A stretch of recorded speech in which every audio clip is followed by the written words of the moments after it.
caboose.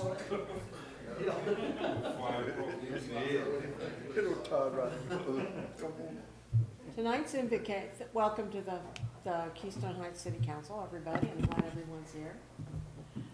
Tonight's invocation is going to be led by Pastor Ryan Bigu? Sorry. That's fine. Bigu. And everybody in our family says it's different, so you can say it however you want to say it, and you could qualify as family. My son knows him as Big Shupagoo. Oh, I saw a post from you. Okay. Okay, that's who you are. From First Baptist Church of Keystone Heights, and the Pledge of Allegiance is going to be led by Mr. George Owens of the American Legion Post 202. Please stand for the invocation. All right. Well, first of all, I just want to say thank you for the invitation, and this area, this community, this town means a lot, and I don't speak just for myself, but obviously for a lot of people, and obviously our church, we're thankful for any opportunity we can to help you guys out. And so tonight, before we pray, does anybody tonight maybe have something heavy on their heart or a prayer request that they could use some prayer for tonight? Anybody? Okay, then let's pray. Father, I love you. I thank you for our town, our community. Lord, I thank you for those that are willing to serve, to help make it better. And Lord, each person here has responsibilities, Lord, that not only impact them, but a lot of other people. And Lord, because of the nature that we have as sinners, a lot of times we can do things that maybe benefit us or maybe those that we love. And Lord, the pressure sometimes is there. And so I pray that for each of them, that Lord, at the end of the day, every decision that they make and every decision that I make, Lord, first and foremost, Lord, we know that would honor you. But number two, the ones that honor you would benefit the most, people in the best way. So God, give them wisdom, and Lord, I pray that you give them grace, and the people of the city would give them grace. In Jesus' name, amen. Amen.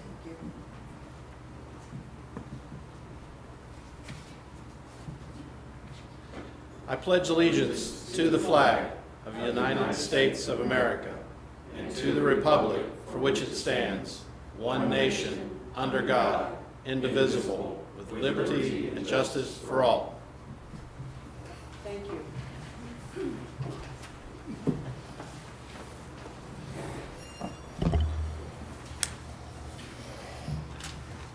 I call this meeting to order.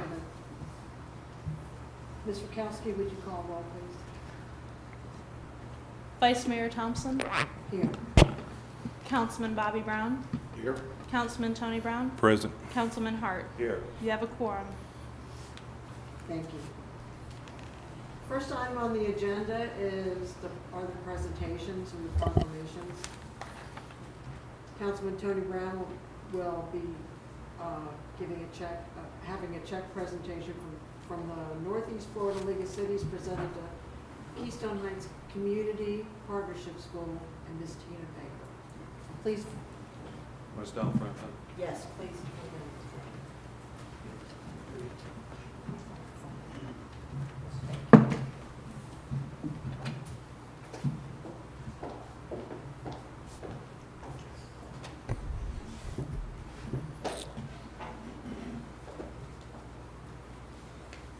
We're not doing a whereas, okay? Great. Okay. I gave those up several years ago.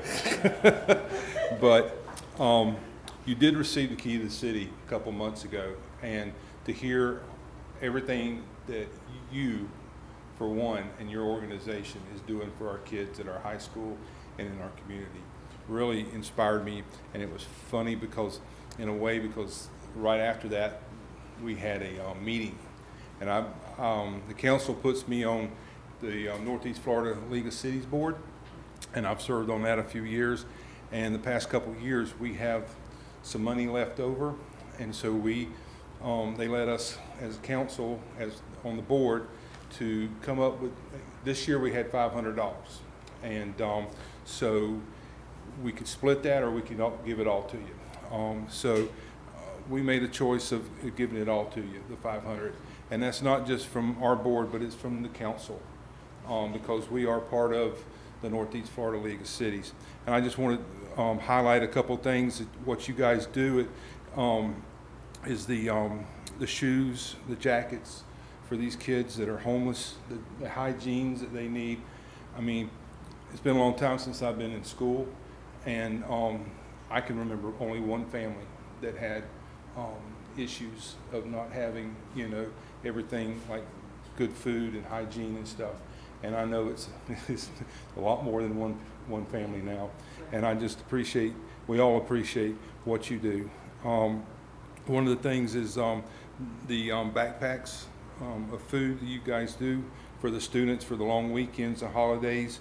And one thing would be having this additional funding. I hope that it will provide more fresh fruits and extra backpacks for these kids. And I like, on part of the city of Keystone Heights and the North Florida League of Cities, I'd like to give you this check for $500. Thank you.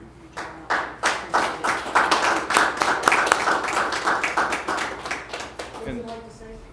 I need to read one more thing to clarify. This is from the Northeast Florida League of Cities. The Northeast Florida League of Cities Board of Directors is pleased to enclose this check for the amount of $500 made payable to the Children's Home Society of Florida Foundation. This charitable donation for your organization benefits and youth. So this is from them. I'm going to give you that for your records. Now, I'll show up. Well, thank you again for your generosity and your kindness. Every penny of this goes straight to our kids.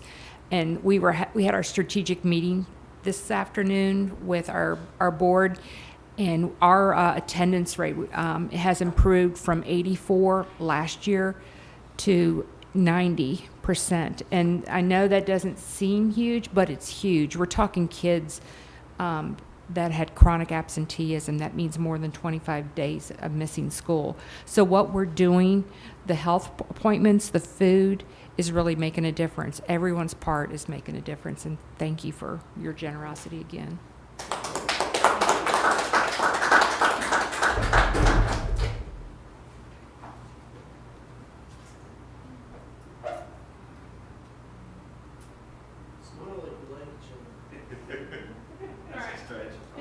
Thank you again.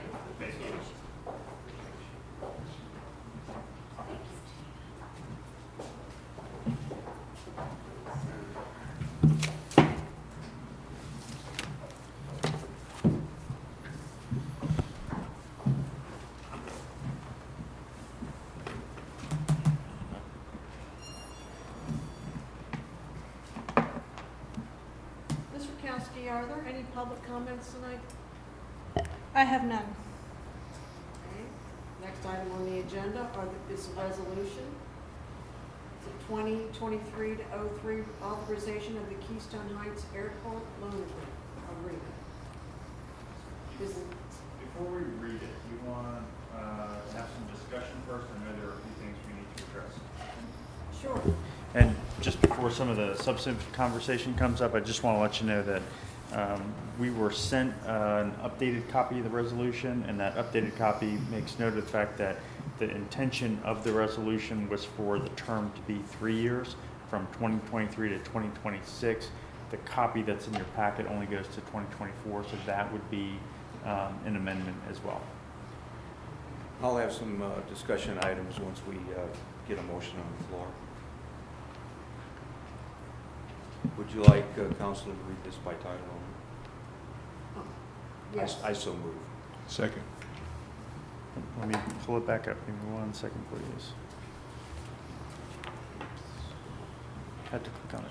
Resolution 2023-03, a resolution to authorize the issuance of not to exceed $3,180,761 principal amount airport revenue promissory note series 2023 by the City of Keystone Heights, Florida and the Keystone Heights Airport Authority, jointly as borrowers to pay all or a portion of the cost of certain capital improvements to the Keystone Heights Airport and cost of issuance thereof, approving the commitment for interim financing by Capital City Bank, approving the form of and authorizing the execution and delivery of a loan agreement and note, providing that such notes shall be payable from net revenues of the airport and other legally available funds of the city, and providing for other related matters.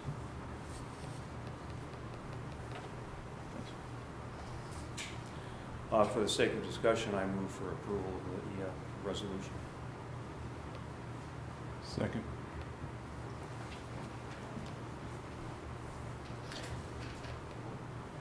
No, you can open it up for council council discussion. Okay. Any discussion on this?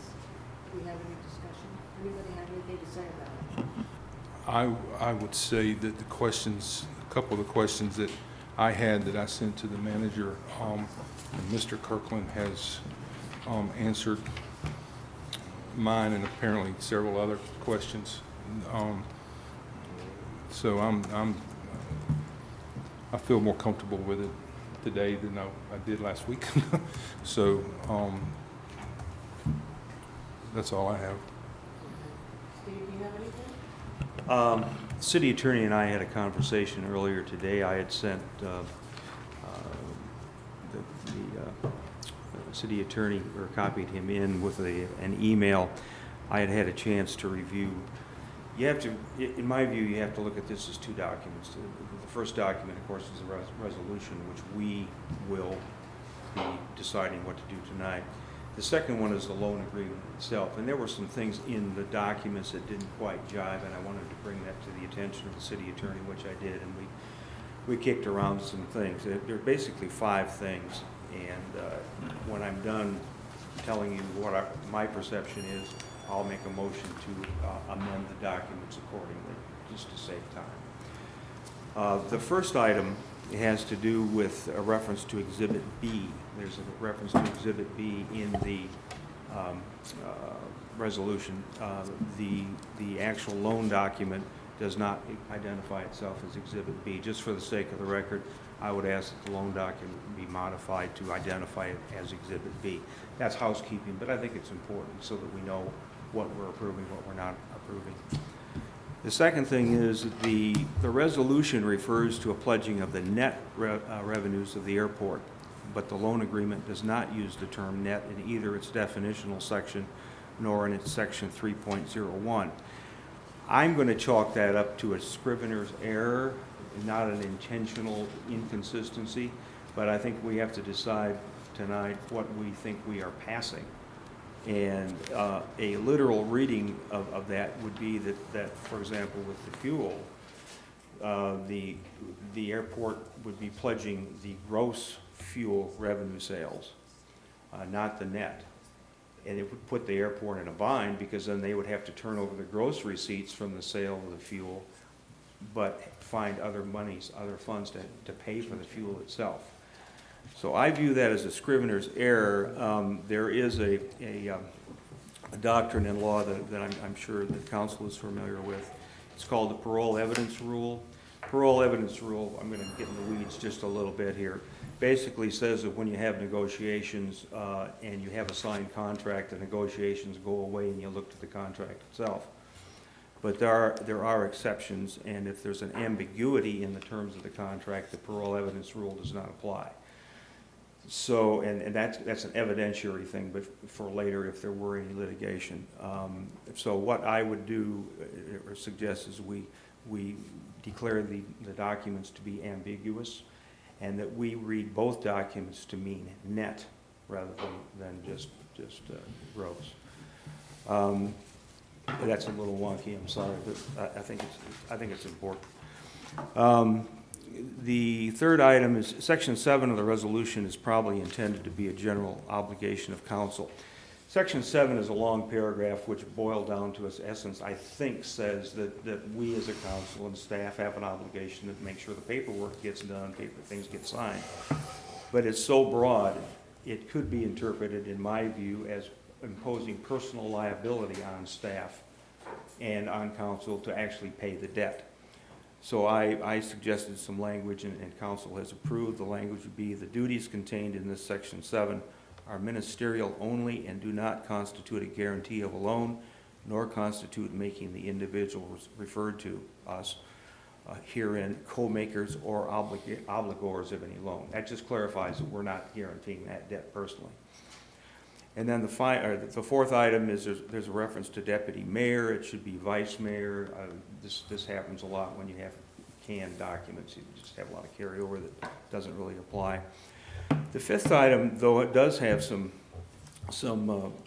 potential problems, and council brought this to my attention. In Section 3 of the resolution, there's language that says other legally available funds of the city, which basically says that the bank can look to other available funds of the city. Well, that goes completely against the spirit and I think the letter of the contract.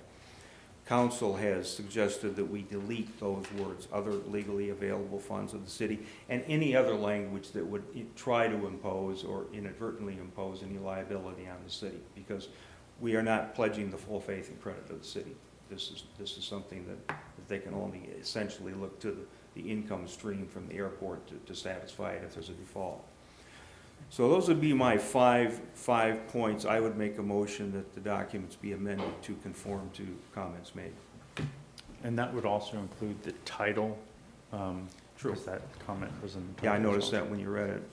Yeah, any other things in the resolution that are inconsistent with no full faith and credit or no other income, no other assets being available should be stricken. Well, in my opinion, I'm not comfortable with doing anything with this until the mayor gets back tonight. I mean, because I just, it's a lot of money. And, I'm not comfortable with just passing something without her name here. She had a lot of questions. Can I ask Mr. Kirkland, there is a paragraph in the resolution that says, whereas pursuant to public transportation grant agreements, blah, blah, blah, that it appears to say that, and this is in the preamble, that the project must first be funded with bridge financing to be reimbursed by proceeds of the grant. Do you view that as being a precondition to actually being able to get the grant proceeds? That's what it says. I don't, only because the grants were awarded last year, and we've already started drawing off of those grants to pay invoices where we had the funds to pay for them out of our account. This bridge gap funding, again, is to help us when we have large invoices from our contractors that would exceed the amount of money that we have in our account to cover a check. So the bridge gap funding, as far as payback, all of that comes back from FAA and FDOT. Here's a process. So a contractor gives us an invoice for pavement, let's say paving. That's $300,000, $400,000. We in turn give that to Capital City and say, okay, we need $300,000 out of the Bridge Gap Fund to go into our checking account. From there, our accountant writes a check to pay that invoice. That documentation then is sent to the FAA or FDOT, depending on, because the project is broken up into two. FAA pays some, FDOT pays the primary full amount, basically. So then within 48 hours, they're reimbursing us for that money that we then put right back into the bank, into the bridge loan. So there's never a liability, if you will, to the city. I realize that, you know, the legal documents have to be written to take that into account, but because those funds are already available from the FAA and FDOT, those are the funds that get used to pay for the invoices for the projects. And quite frankly, we have some large invoices coming up that are going to need to be paid. And it was good that it was going to coincide as far as the resolution and the loan document being approved so that we could close tomorrow and then have those funds available, because we are going to see some of those invoices coming in this week, the end of this week. And again, please keep in mind that the FAA and FDOT fully backs these projects, so they're fully funded already. And we've already paid out a lot because we could pay out of pocket. So even that total amount of $3,190,185, whatever it was, we won't even use that amount of money because we've already paid a lot of that debt, or we've paid those invoices already. And you've been reimbursed by them for doing that? Correct. Out of Correct. account. Yeah, where we've paid out of pocket, we've gotten those monies refunded or reimbursed back to us. Right. I'm just reading this language, this paragraph literally, and it appears to be a precondition to us passing the resolution. It's part of the resolution that we have to do this in order to obtain the bridge financing. Now, it sounds to me as a practical matter, it's already in the works, you're getting paid, but I can't, in good conscience, disregard that paragraph. Are you suggesting that time is of the essence in this whole process? Time is of the essence, but maybe I've misunderstood you, Councilman I'm Hart. nitpicking right now a whole paragraph in the resolution itself that says, in effect, the bridge financing is a precondition to the whole operation. That's the way I'm reading that paragraph. I perhaps am off base, but I think we have to take it literally, and somebody put that in there for a reason. I guess my question is, are you saying that the bridge gap funding has to be approved prior to the grants being utilized? I'm saying if the language is in there, we might be putting the airport and us in default already by not passing this if we delay it. I'm just concerned about that. And I'm trying to address the Vice Mayor's concern about, can we wait a month? Because you're not going to be able to close tomorrow if we don't pass this. That's correct. Correct. That's correct. Okay. Well, I swore I wasn't going to say this, but I've been here a while. We've done this several times in the past 20-something years when we've had big projects out there and nothing to this amount, but we've never really had a lot of projects like they've got going. You might have one project going, where here you've got 3 and 4 projects going at one time at the airport that this $3 million is going to cover, correct? Correct.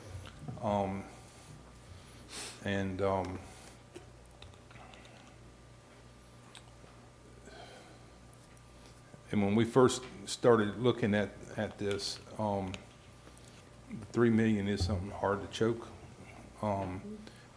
But to see the projects that they're doing, another thing is, as a business person, and I've had this issue with my business for the past month of getting paid. And as a small business owner, that's stressful. When you got people that you got to pay for your material and everything. And if it's not passed, and the airport don't have the money to cover anymore, and you're going to have to use your bank funding, what's that going to do with the contractors getting paid? They're not going to get paid. Or is that right? They might not even do the job. For that full amount of whatever the total of those invoices, we could pay some of it by what we would have in our account.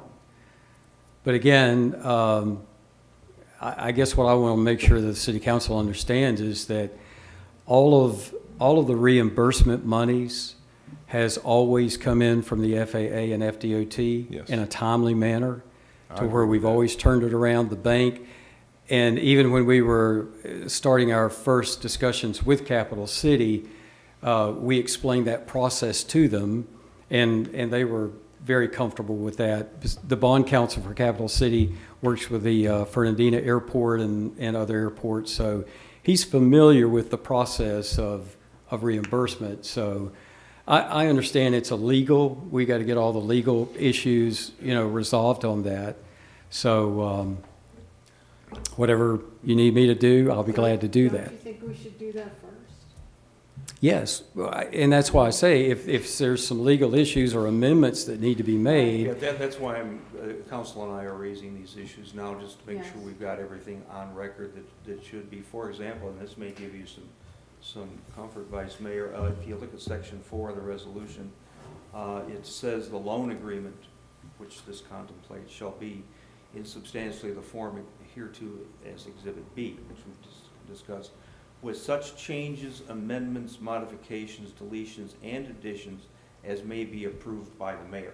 In other words, the mayor is not being cut out of the process just because she's out of the country. She still has some authority, and we are delegating that authority to her with this resolution. So if she finds something that really that looks like that troubles her, she has some control over it. It's not like we're saying, too bad you're out of the country, we're cutting you off.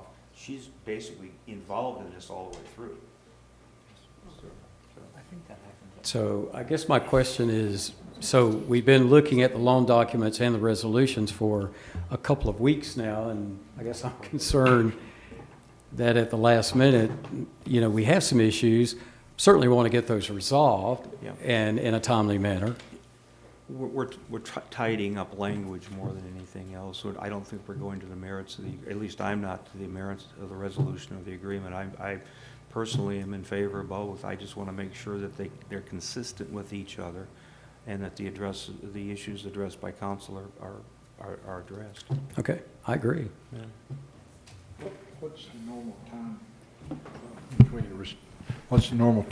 between receiving the completion and then having to make the payment? With, it depends on contractor as far as when, you know, the net is due. Typically, it's Net 30? It's net 30 on most, but we do have some that are shorter than that. Once we file for reimbursement with the FAA, that's a 48-hour turnaround typically. FDOT is a little bit longer. It varies, I guess, maybe depending on people to look at the documents and approve them and process it. But those are the time frames. And we're not paying interest, or you're not paying interest on this until there's actually a draw. Correct. So if things keep moving along, you know, the amount that we'll actually have to repay to the bank could be relatively small. It won't be the full amount. Correct. Is it the correct statement? That's correct. And Mr. Kirkland, the full amount is the full amount of the grants, right? That's Correct. not, just because it was a little confusing at one point, it's not how much you plan to draw on a continuing basis. That's correct. We, in our discussion with Capital City early on was about that, what that total amount would be. When we did this previously a few years back, we were looking at, I think 750,000 was the limit. In discussing it with Capital City, they said, well, we don't have a problem with you just totaling all of the grants. The 3 grants, they total up to that 3,180,000, 190. So, again, because we're not paying interest on that money, it's just available to us in the event something came up in the project that there was a cost overrun, perhaps, of something of that nature. So that's what was placed there as the total. But again, we would only pay interest, as Councilman Hart said, when we draw that amount out. And then once we pay that back, that interest calculation stops. So it's very secure. Any other questions from council? I have, made a motion. If you would like, I can restate the motion for clarity. I just got one question to council. Rich, to change the wording that Councilman Hart has brought to our attention, is that something that has to be done before and written out and whatnot before we can pass this? Do we have to wait a month to reread this thing? No, it's not substantially changing the document. I mean, there's 3 points for clarification. One is in the loan document itself, and then the other one is actually clarifying the fact that the money's coming from the airport, not coming from the city to reimburse. So, And the fact that it's net, not gross, as far as the Right. income stream from the sale of the fuel. right, that's the part that's in the loan Yeah, document. yeah, and that I think we've covered by saying this is our intent, it's ambiguous, this is how we're interpreting it, and I think we're okay with that one. Okay. So to answer your question, these are not material changes to No. the document. Okay. And that's the whole reason you have discussion, is Right. if you think you need changes. And if you think you need more, now's the time to. What's the will of the council? Well, the motion, I've made a motion, I don't know if there was a second, to incorporate the changes that I discussed, the 5 changes. That motion, my motion is still on the floor. I don't think there's a second. Second. Councilman Brown, if you want, our city manager's already made a strike-through underline, if you want to take a look at that, of the resolution. Is that the caption? Yeah. I'm good. All those in favor? Aye. Aye. Aye. All those opposed?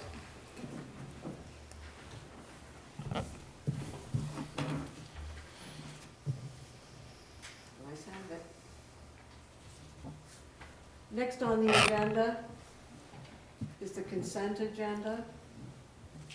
And are there any items to be pulled? I move, Financials? I move approval of the consent agenda with no changes. Second. All in favor? Aye. Ayes have it.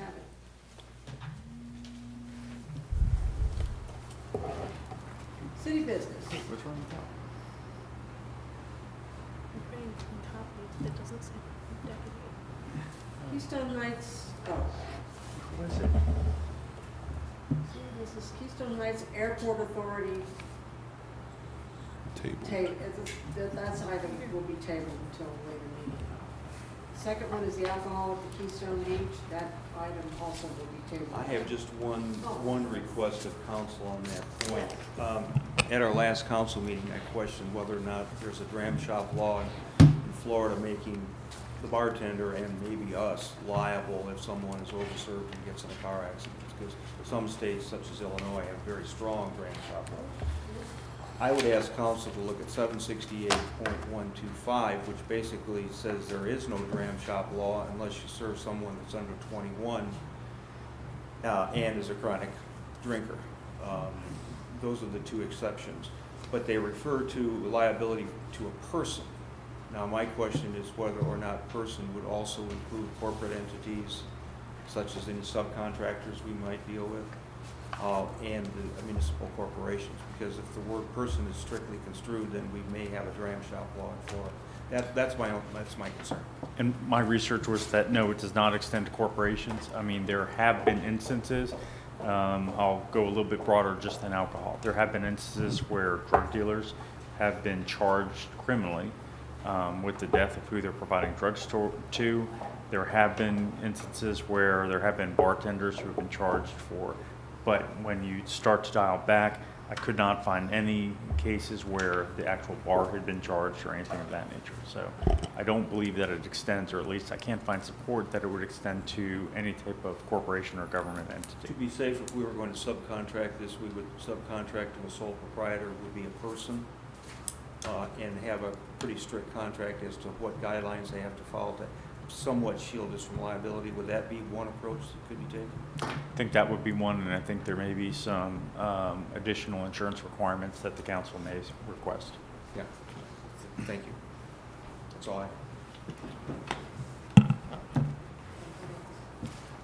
Next item on the agenda is the city vacation buyback. Ms. Rakowski. Yes, thank you. We are going through doing a trip for our current fiscal year budget. Through that, there are 2 employees, myself included, that is over their 160 vacation hours. And so it's a request from council that we do a vacation buyback. We do this from time to time to bring staff down to their 160 that's allowed through policy. And that total amount for myself and then Mr. Hall would be $3,550 of vacation buyback with a total of 121 hours. And so if it's the will of the council, staff is requesting a motion to go ahead and move forward and pay out the vacation so that we can continue on with our budget cycle. How much did you say? 3,000? $3,550. And that's between 2 employees. In the past, the reason for the ability to buy back, and I'm saying this just so it doesn't appear in any way to be self-serving to the city manager, the reason was because the city wanted to limit the liability going forward. I mean, you'll see different government entities where somebody will carry so much leave that when they actually depart from government service, the check that government has to write is just astonishing. So this was intended to try to keep that from happening. Tony, you were on the council and there was a big dispute about that. I don't think I was, since before my time. We had a couple employees that had substantial amount of time, and it was up pretty high, a lot higher than that. Would this But, bring it back to 160 or would it bring it back to 0? 160. Okay, so you're staying right at the plateau. Right. Yes, that's correct. That will allow for vacation time to be utilized. I make a motion, we go ahead and take care of this. A second. All those in favor? Aye. Aye. All those opposed? The ayes have it.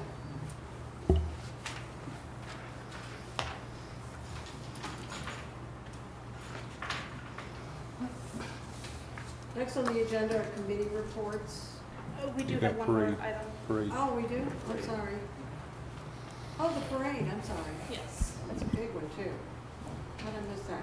Prior to the mayor going on vacation, she did ask that I bring to council to let you know that she is submitting an application for a float this year, that they will be building a float, and that she strongly hopes that council will join her on the float as it's in the 4th of July parade. So with that being said, any participants, anybody who would like to assist in the build of this float and then also ride as a council, she would much appreciate that. That's all I have. There's no vote for that. No. I didn't think so. We would contact Okay. her directly to make arrangements. Especially if you know how to build a float. Yes. Yes, No. I don't. But we can figure it out. And this is all volunteer hours and High school, yeah. materials and things of that nature. So Okay. there's no expense to the city on this. It's her float, it's not the city's float. She's paying for it. Members of the community, I know that her family is pitching in. If they would like to help build this float, any additional help from council would be much appreciated. And it's something that she would like to have council take part of.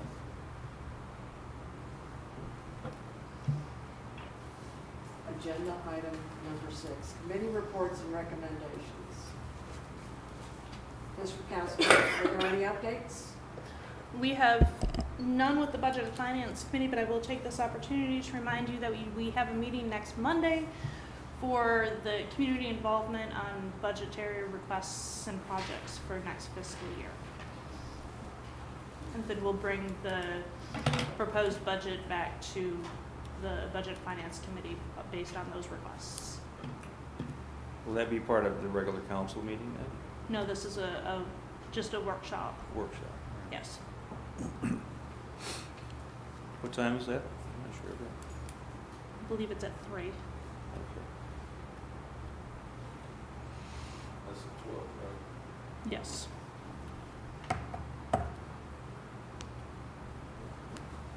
Growth management, Councilman Hart. I have no report. Keystone Heights Airport Authority, Mr. Kirkland. Good evening, Madam Vice Mayor and Council. The Taxi Lane project is 98% complete. The final paint striping will be completed after the required curing time for the newly installed asphalt. TCA Electrical Contractors was the low bidder for the new lighting signage project for runway 1129. Construction will begin as soon as the contractor obtains materials and mobilizes necessary equipment for the project. Again, a reminder that both the project, taxi lane project and the lighting project are 100% funded by FAA and FDOT. The Keystone Heights Airport Authority held a special called meeting on May 26, 2023 to adopt our resolution. This document is required for the bridge gap funding, and there were no other items on the agenda for that special call meeting. Heard that Mr. Sherbach, our airport manager, received an inquiry about a ground lease to construct a 225 square foot hangar, and that's going to be for a potential tenant that will provide aerobatic flight training.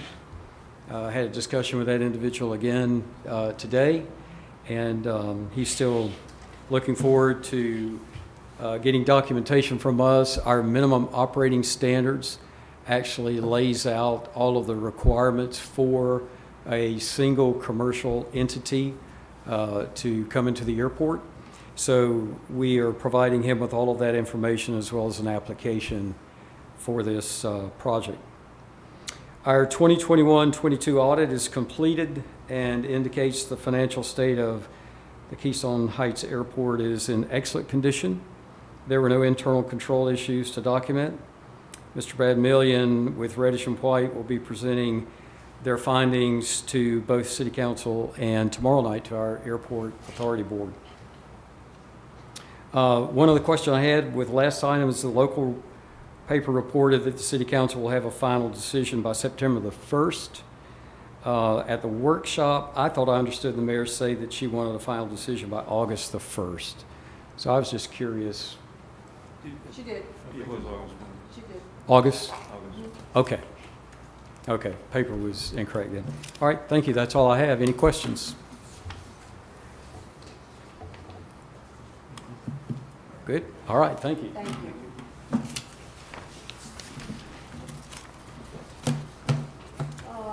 Christina Arnold from the Heritage Commission? Is that you, Chief? I'm sorry. I've got Christina's name. Good evening. We're waiting. Deirdre Murphy, I am here in place of Christine Arnold, co-chair of the Heritage Commission. I just wanted to give you a quick update on our tour of homes that we had the day before Mother's Day, which was May 13th. It was a big success once again. We haven't had a meeting since that event. So I tend to like to, once we have an event, come back, regroup, and then have a discussion within the commission as to what went well, what we could improve on, that kind of thing. My overall opinion is that quality is more important than quantity. And so having, 20 homes on tour that are not the quality of homes that we would like to highlight is more important to have less homes that show better and show and highlight Keystone Heights in its best light, would be my recommendation to the commission. Our intention for next year is to do an in-home tour of homes, and then again do a Christmas in-home tour of homes for our centennial 2025. So, thank you. That's all I had. Thank you. Any questions? Okay. Yes, And you Tony. might not be able to answer this, but there's a old home on Lakeview. I do know. The one on the left. Yes, ma'am. I With the know little it. white fence. Yep, The little I fence. know it. The seller That's- is out of state. Right. Is that? It's vacant. How old is that house? Is that fall into the historical That's in the part? that's in the 20s. Yes, It's in the 20s. it's a shame. Okay. The Yeah. Murray-Laurie report will probably identify it Yes, specifically, so, we have that home yeah. identified already. Mhm.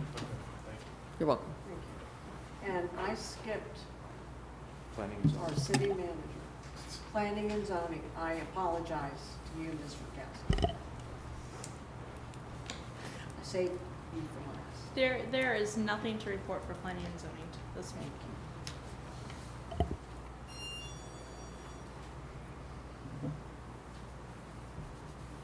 How about you, Mr. Commando? Do you have anything? Oh, hey, I'm sorry. I'm sorry.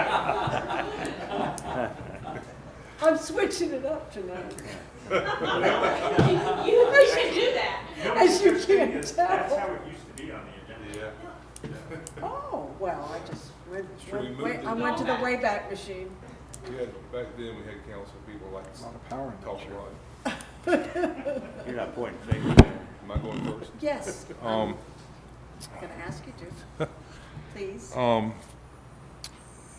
I know that the manager and the vice mayor probably comment on this past weekend, but it was nice to drive through town and see a bunch of cars at our beach, and a lot of people, our food trucks and the coffee shop or whatever it's called, Three Sisters was here, and it just brought out a bunch of people, and that's good for our community. And I didn't hear anything negative from it. It's all positive. There is a concern of mine that I wanted to bring up, and I just found out about it this morning, and since we have law enforcement here, they might be able to comment on it. But one of our sister cities close by had an incident over the weekend of a very large group of people that involved two different law enforcement agencies. I don't know if there was any more that came. Is that something that we need to be concerned about happening here? So we're here, you're talking about pop-up parks. Yes, Yeah. it was in Lake Butler. Is that something that is that something new? Is that something new? Because we are a small community, and, I mean, I know, Is that something we need to do something to prepare for to help assist you? I don't believe so. okay. It's new in the sense that it hasn't happened in this region Mm-hmm, to any great degree. And it's kind of like the flash mob thing. Remember there was a big deal about flash mobs? I don't know, it's still early yet, we just heard about it this morning. So we're trying to get a little bit more info, because we had a discussion this morning about, okay, what do we need to be, Right. you know, how do we need to prepare, what do we need to be concerned about, so, in case it does happen here. But I don't know how much of it was intended to occur the way that it did. In other words, we don't have that information yet.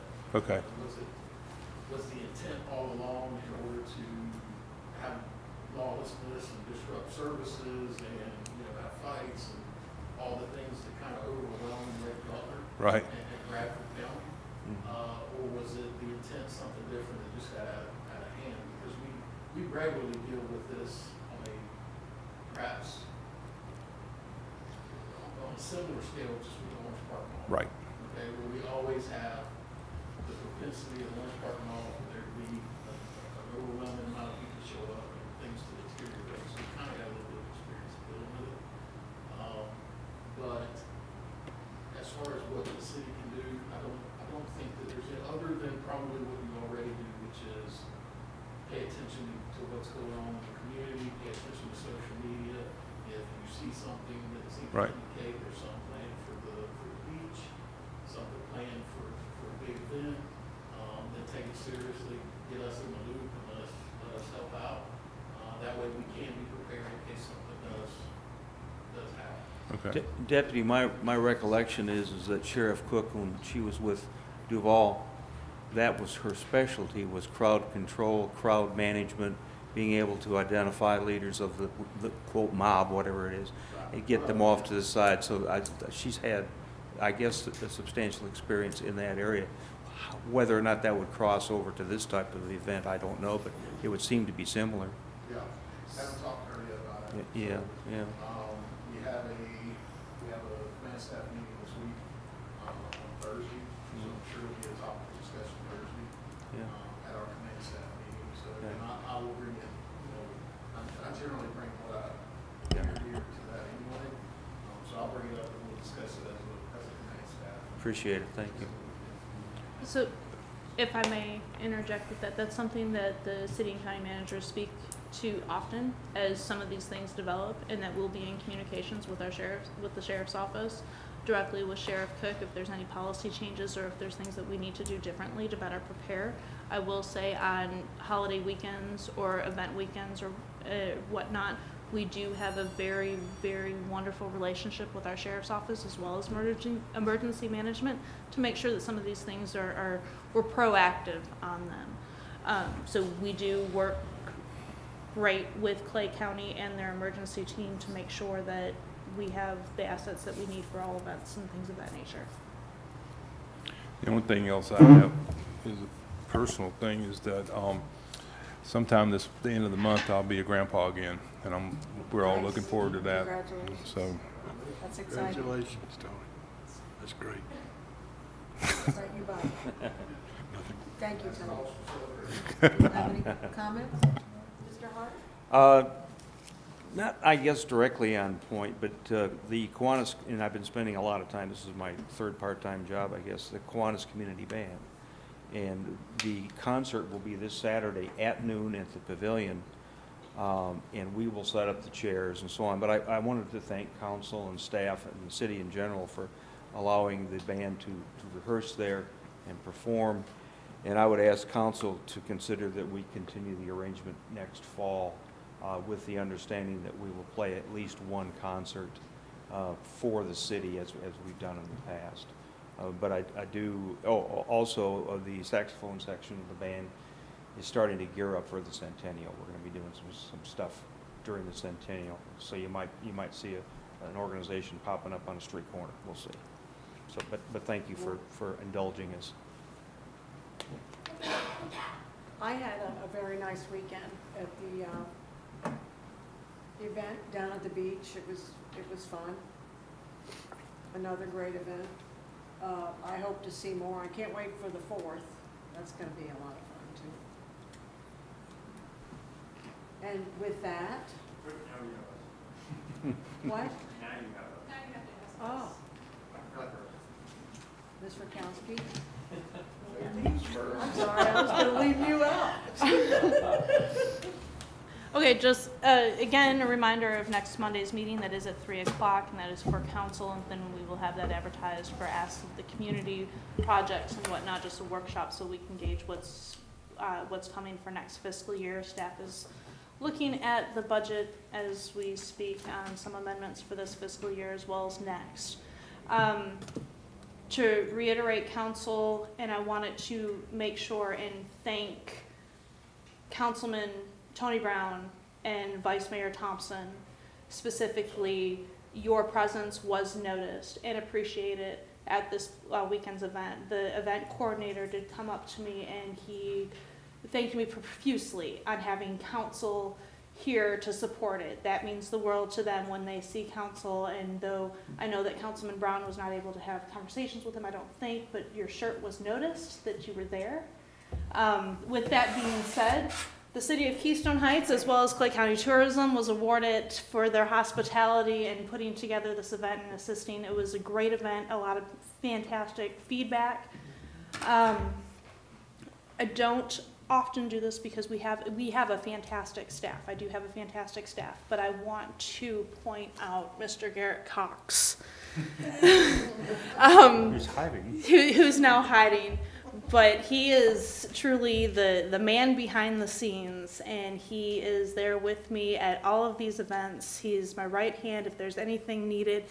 9 out of 10 times he's already on it before I have to say anything or before I ask, and then he brings it to my attention. But he is just an amazing asset to the city, so I want to make sure that it's understood from council that we do have fantastic assets with our staff, but he is a gem, and so we very, very much appreciate him. With that, that's all I have. Thank you. We appreciate all the hard work that goes into these events. We really do. Thank you, Gary. Mr. Commando? I just want to say congratulations on the Pro Watercross event. I mean, I think it's one of those things that cities substantially larger than us wish they could attract, but you provide an environment both geographically. I think the hospitality is another aspect of it, and the family-friendly, clean fun is something that so many places strive for, and it just comes here naturally. So I think you should all be very proud of that. And Madam Vice Mayor, I just want to congratulate you on running the meeting. You did an incredible job, so thank you so much. Thank you. Thank you. That's all I have. Thank you. Anybody else? This meeting is adjourned.